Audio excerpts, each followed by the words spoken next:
নমস্কাৰ ছাত্ৰ-ছাত্ৰীসকল মই জাহ্নবী দাস আজি তোমালোকৰ বিজ্ঞানৰ দ্বিতীয় ভাগৰ নৱম অধ্যায় বৰ্জিত পানীৰ কথা পাঠ্যৰ বিষয়ে আলোচনা কৰিম আজি আমি শিকোৱা বৰ্জিত পানীৰ বিষয়ে সোৱা বৰ্জিত পানী দেখিছানে তোমালোকৰ আগত এখন ধুনিয়া কি দেখুৱা হৈছে চিত্ৰ দেখুৱা হৈছে কিন্তু চিত্ৰখনত কেনেকুৱা দেখুৱা হৈছে চিত্ৰখনত দেখিছা যে পানী কি হৈ আছে জানানে বিভিন্ন ধৰণৰ দ্ৰব্য বা পদাৰ্থ কি হৈ আছে মিহলি হৈ আছে আহা আমি শিকো বৰ্জিত পানী মানেনো কি সোৱা পানী জীয়াই থাকিবলৈ ছাত্ৰ-ছাত্ৰীসকল পানী জীয়াই থাকিবলৈ সকলো জীৱৰ মৌলিক প্ৰয়োজন হৈছে পানী দেখিছানে সকলো জীৱৰে মৌলিক প্ৰয়োজন কি জানানে ছাত্ৰ-ছাত্ৰীসকল পানীয়ে হৈছে জীৱৰ প্ৰাণ পানী অবিহনে কোনো জীৱ জীয়াই থাকিব নোৱাৰে সেই কাৰণেতো আমি কি কৰিব লাগে এটুপাল পানী সংৰক্ষণ কৰিব লাগে কিন্তু আজিকালি দেখিবলৈ পোৱা গৈছে যে পানী বিভিন্ন কাৰণত কি হবলৈ ধৰিছে দূষিত বা প্ৰদূষিত হবলৈ ধৰিছে গতিকে আমি প্ৰত্যেককে কি কৰিব লাগিব জানানে পানী প্ৰদূষণ মুক্ত কৰি ৰাখিব লাগিব সো বাসন ধোৱা বেচিন স্নানাগাৰ শৌচাগাৰ ধুবিৰ দোকান আদিৰ পৰা নৰ্দমালৈ বৈ যোৱা ফেন বা তেলযুক্ত কলা মটিয়া ৰঙৰ পানীখিনি লেতেৰা মলিয়ন পানী এইবোৰক কি বুলি কোৱা হয় জানানে বৰ্জিত পানী বুলি কোৱা হয় দেখিছানে বৰ্জিত পানী বিভিন্ন কাৰণত যি লেতেৰা বা আৱৰ্জনাৰ সৃষ্টি হয় সেই পানীখিনিকে কি বুলি কোৱা হয় বৰ্জিত পানী বুলি কোৱা হয় দেখিছানে বাসন ধোৱা বেচিনৰ পৰা হ'ব পাৰে স্নানাগাৰৰ পৰা হ'ব পাৰে শৌচাগাৰৰ পৰা হ'ব পাৰে ধুবিৰ দোকানৰ পৰা হ'ব পাৰে কল কাৰখানাৰ পৰা নিৰ্গত পৰা হ'ব পাৰে এইদৰে বিভিন্ন কাৰণত যি পানী প্ৰদূষিত হয় সেই পানীখিনিকে কি বুলি কোৱা হয় বৰ্জিত পানী বুলি কোৱা হয় কিন্তু আমি এই বৰ্জিত পানীখিনি পৰাও কি কৰিব লাগিব জানানে আমি তাক অপব্যৱহাৰ হোৱাৰ পৰা কি কৰিব লাগিব ৰক্ষা কৰিব লাগিব সো ব্যৱহৃত এই পানীখিনি আমি অপচয় কৰা উচিত নহয় দেখিছানে এই যি বৰ্জিত পানী ব্যৱহৃত হৈ যায় হৈ যোৱাৰ পিছত যি বৰ্জিত হয় সেই পানীখিনি কিন্তু আমি কি কৰিব নালাগিব অপচয় কৰিব নালাগিব দেখিছা পানীখিনিত মিলি থকা প্ৰদূষকবোৰ আঁতৰাই আমি এই পানীবোৰ কি কৰিব লাগে পৰিষ্কাৰ কৰিব লাগে এই বৰ্জিত পানীৰ যি প্ৰদূষক মিহলি হৈ থাকে সেই মিহলি প্ৰদূষকবিলাক আমি কি কৰিব লাগিব আমি বিভিন্ন বিজ্ঞানসন্মতভাৱে হওক বা নানা উপায়েৰে হওক আমি কি কৰিব লাগিব তাৰ পৰা প্ৰদূষণবিলাক আঁতৰাব পাৰিব লাগিব গতিকে তাৰ কাৰণে আমি বিভিন্ন উপায় কি কৰিব লাগিব উদ্ভাৱন কৰিব লাগিব সোৱা পানী আমাৰ জীৱন ৰক্ষক বুলি কৈছে পানী অবিহনে কোনো জীৱই জীয়াই থাকিব নোৱাৰে আমাৰ দেহৰ যি কোষীয় প্ৰক্ৰিয়া সেই সকলোবিলাক কিহৰ কাৰণে হয় জানানে পানীৰ কাৰণেহে সংঘটিত হৈ থাকে সোৱা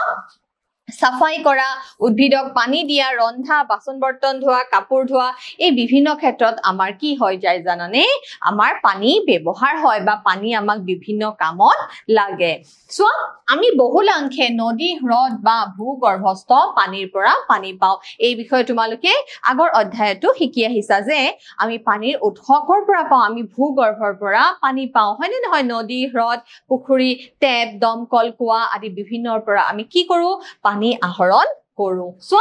আমি পোৱা পানী পৰিষ্কাৰ আৰু খোৱাৰ উপযোগী নহয় কাৰণ ইয়াত মাটিৰ পৰা নাইট্ৰেট বা সালফেট ক্ষতিকাৰক বীজাণু বালি আদিৰ ৰূপত কি থাকে জানানে বহুতো অশুদ্ধি থাকে বিভিন্ন নাইট্ৰেট থাকিব পাৰে সালফেট থাকিব পাৰে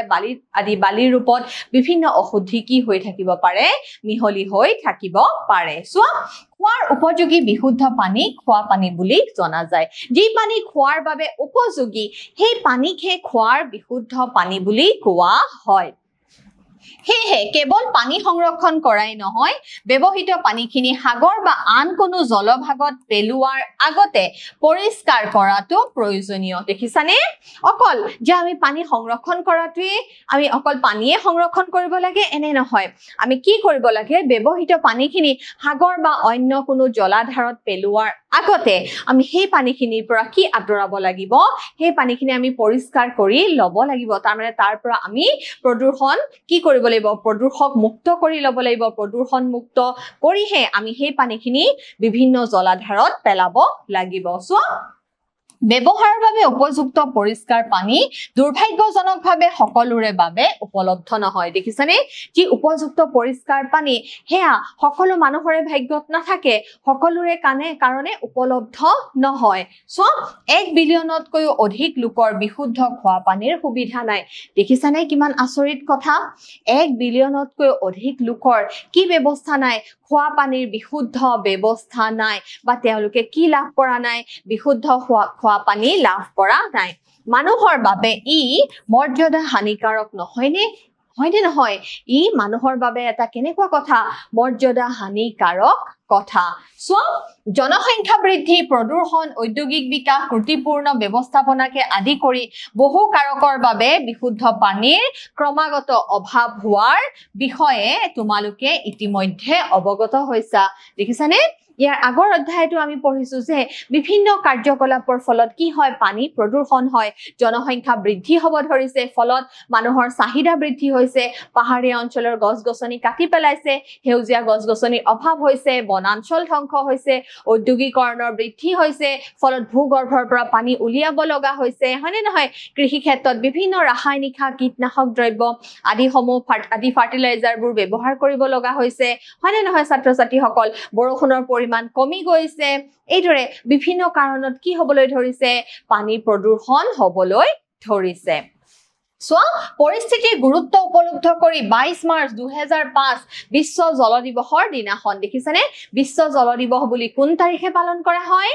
22 মাৰ্চ তাৰিখে বিশ্ব জল দিৱস পালন কৰা হয় তেতিয়া কি কৰিছে ৰাষ্ট্ৰসংঘৰ সাধাৰণ পৰিষদে কি কৰিছে জানানে এটা আন্তঃৰাষ্ট্ৰীয় বৰ্ষ ঘোষণা কৰিছে সো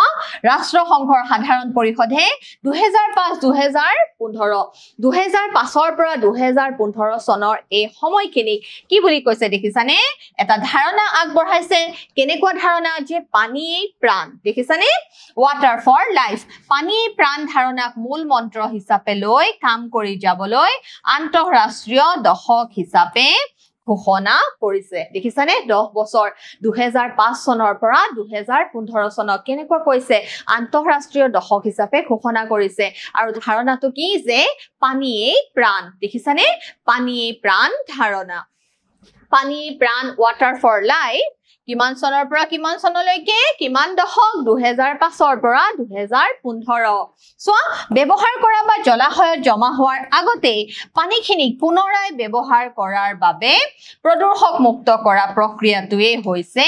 পানীৰ পৰিষ্কাৰকৰণ কৰা দেখিছানে পানীৰ পৰিষ্কাৰকৰণ প্ৰক্ৰিয়াকৰণ মানেনো কি তাৰ মানে সোৱা ব্যৱহাৰ কৰা বা জলাশয়ত জমা হোৱাৰ আগতে পানীখিনিক আমি কি কৰিব লাগিব পুনৰাই ব্যৱহাৰ কৰিবৰ কাৰণে তাত যি প্ৰদূষক মিহলি হৈ আছে সেই প্ৰদূষকখিনিক আমি কি কৰিব লাগিব আঁতৰাই পেলাব লাগিব হয়নে নহয় তেতিয়া সেই প্ৰক্ৰিয়াটোকে কি বুলি কোৱা হয় পানী পৰিষ্কাৰকৰণ প্ৰক্ৰিয়া বুলি কোৱা হয় বুজি পাইছা ছাত্ৰ-ছাত্ৰীসকল সেই প্ৰক্ৰিয়াটোকে কোৱা হয় যে পানী পৰিষ্কাৰকৰণ প্ৰক্ৰিয়া সোৱা এইদৰে বৰ্জিত পানী উপচাৰ কৰা প্ৰক্ৰিয়াটোকে পুতিজল উপচাৰ বোলা হয় দেখিছানে এইদৰে বৰ্জিত পানীক উপচাৰ কৰা প্ৰক্ৰিয়াটোকে কি বুলি কোৱা হয় পুতিজল উপচাৰ বুলি কোৱা হয় সোৱা পুতিজল বা নলাৰে প্ৰবাহিত মলিয়ন বৰ্জিত পানীনো কি দেখিছা পুতিজল হল ঘৰ উদ্যোগ চিকিৎসালয় কাৰ্যালয় বা আন উৎসৰ পৰা ওলাই অহা বৰ্জিত পানী দেখিছা পুতিজল বিভিন্ন উৎসৰ পৰা ওলাই অহা বৰ্জিত পানী কি বুলি কোৱা হয় জানানে পুতিজল বুলি কোৱা হয় সো ধুমুহা বা ধাৰাসাৰ বৰষুণৰ সময়ত ৰাস্তাৰে বৈ অহা বৰষুণৰ পানীও এই পানীৰ অন্তৰ্ভুক্ত হ'ব পাৰে দেখিছানে ধুমুহা বা বৰষুণৰ সময়ত যি ৰাস্তাৰে বৈ অহা পানী সেই পানীকো আমি কি বুলি ক'ব পাৰো পুতিজল বুলি ক'ব পাৰো সো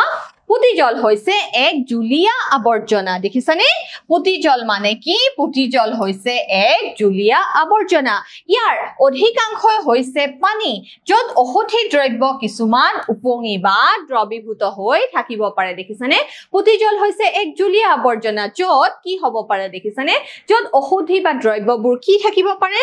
উপঙি থাকিব পাৰে গতিকে এনেকুৱা বৰ্জিত পানী কি বুলি কোৱা হয় ছাত্ৰ-ছাত্ৰীসকল পুতিজল বুলি কোৱা হয় হয় সোৱা এই অশুদ্ধিবোৰকে দূষিত কাৰক বুলি কোৱা হয় দেখিছানে এই অশুদ্ধিবোৰকে কি বুলি কোৱা হয় দূষিত কাৰক বুলি কোৱা হয় দেখিছানে এয়া হৈছে কৃষি আৱৰ্জনাৰ চিত্ৰ ঔদ্যোগিক নলা নৰ্দমাৰ চিত্ৰ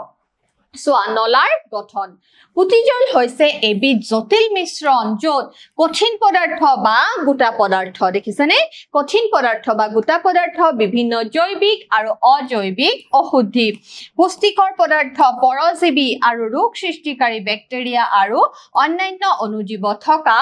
এক কেনেকুৱা মিশ্ৰণ হয় এক জটিল মিশ্ৰণ হয় সোৱা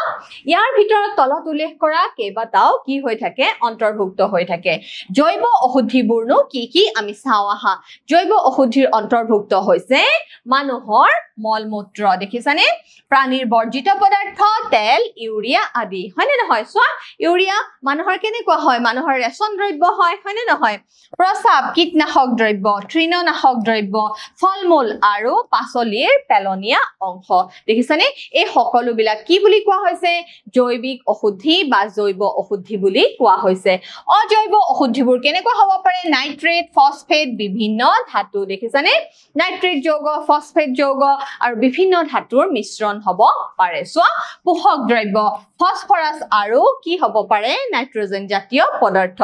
বেক্টেৰিয়া যেনে কলেৰা টাইফয়েড ৰোগৰ সৃষ্টিকাৰী বেক্টেৰিয়া হয়নে কলেৰা ৰোগ সৃষ্টিকাৰী বেক্টেৰিয়া যেনে ভিব্ৰিঅ কলেৰি হয়নে নহয় আদি বিভিন্ন বেমাৰৰ ৰোগ সৃষ্টিকাৰী অণুজীৱ আন অণুজীৱ হাগনি ৰোগৰ কাৰক দেখিছানে যি ডিসেন্ট্ৰি ৰোগৰ কাৰক হ'ব পাৰে এই বিভিন্ন প্ৰদূষক সোৱা এটা ক্ৰিয়াকলাপ দিয়া হৈছে তোমালোকৰ ঘৰৰ বিদ্যালয়ৰ বা ৰাস্তাৰ কাষৰ এটা ঢাকনি নথকা নৰ্দমা বাছি লোৱা আৰু ইয়াৰ মাজেৰে প্ৰবাহিত হোৱা পানীখিনি নিৰীক্ষণ কৰা দেখিছানে তোমালোকক নিৰীক্ষণ কৰিবলৈ দিছে ইয়াৰ বৰণ গোন্ধ আৰু আন পৰ্যবেক্ষণসমূহ কি কৰিব দিছে লিপিবদ্ধ কৰিব দিছে তোমালোকৰ বন্ধু আৰু শিক্ষকৰ লগত কি কৰিব দিছে এই গোটেই পৰিবেশটো কি কৰিব দিছে আলোচনা কৰিব দিছে সোৱা দূষিত কাৰক পদাৰ্থৰ জৰীপ দেখিছানে আৱৰ্জনাযুক্ত পানী উৎস ধৰা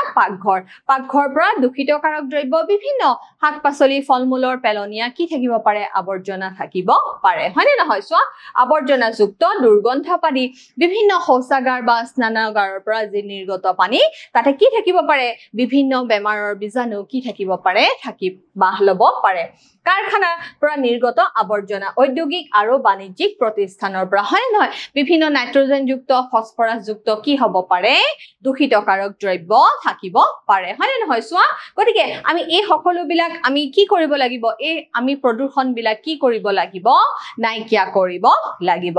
এতিয়া ছাত্ৰ ছাত্ৰীসকল তোমালোকে মোক এটা পৰীক্ষা দিব লাগিব মোৰ প্ৰথম প্ৰশ্ন ডেছ হ'ল এবিধ জুলীয়া আৱৰ্জনা যি পানী আৰু মাটি প্ৰদূষিত কৰে উত্তৰটো কি হ'ব ছাত্ৰ ছাত্ৰীসকল উত্তৰটো হ'ব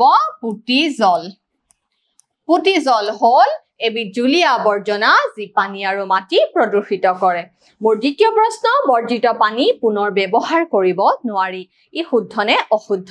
ই হৈছে অশুদ্ধ কাৰণ বৰ্জিত পানী আমি কি কৰিব পাৰো পুনৰাই ব্যৱহাৰ কৰিব পাৰো মোৰ তৃতীয় প্ৰশ্ন 22 মাৰ্চ 2005 বিশ্ব জল দিৱসৰ দিনাখন ৰাষ্ট্ৰসংঘৰ সাধাৰণ পৰিষদে জাৰি কৰা মূল মন্ত্ৰটো কি যি ধাৰণা আগবঢ়াইছে সেই মূল মন্ত্ৰটো হৈছে ছাত্ৰ ছাত্ৰীসকল পানীয়ে প্ৰাণ হয়নে নহয় পানীয়ে প্ৰাণ মূল মন্ত্ৰটো হৈছে পানীয়ে প্ৰাণ তোমালোকে মনত ৰাখিবা মূল মন্ত্ৰটো হৈছে পানীয়ে প্ৰাণ 22 মাৰ্চ 2005 বিশ্ব জল দিৱসৰ দিনাখন ৰাষ্ট্ৰসংঘৰ সাধাৰণ পৰিষদে জাৰি কৰা মূল মন্ত্ৰটো হৈছে পানীয়ে প্ৰাণ 2005 পৰা 2015 চনলৈকে গতিকে ছাত্ৰ ছাত্ৰীসকল আজি আমি শিকিলো বৰ্জিত পানীৰ কথা আশা কৰিছো তোমালোকে বুজিবলৈ সক্ষম হৈছা আজিলৈ আহিছো ধন্যবাদ